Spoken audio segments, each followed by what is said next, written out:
In these particular maps, what they are is it's part of an investigation that we started in 2014, but then we quickly learned that there was other information and other crimes that had occurred over a number of years.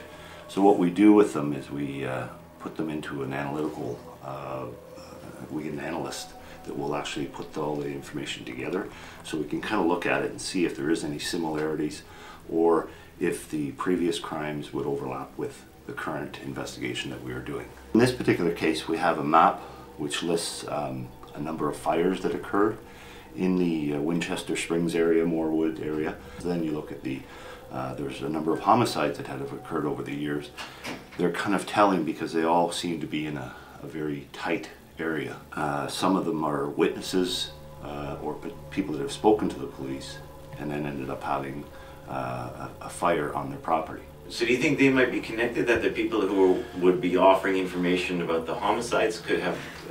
Well, that's kind of what we're saying, is that a number of the people know each other, as well as the victims of the homicides also knew some of the witnesses in the fires. Have you established that the murders themselves are linked or connected in some way? The individuals that we've identified are all similar in they're individuals that are somewhat marginalized. Some of those similarities are just on the sort of the publicly known facts are striking. I mean, in 3 of those cases, Rankin, Wallace Johnson, Harold Davidson, they're all gentlemen who were shot through the windows of their homes, seemingly as if the gunman had known where they'd be. I would agree with that. Why have they been so difficult to solve?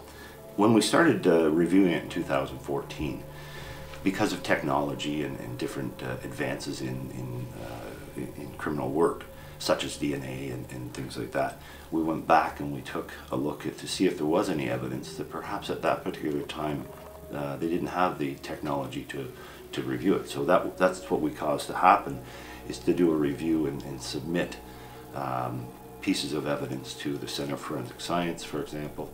DNA, we checked different pieces of DNA that we potentially had, and that's the kind of stage that we're at the moment. We're still reviewing those types of things.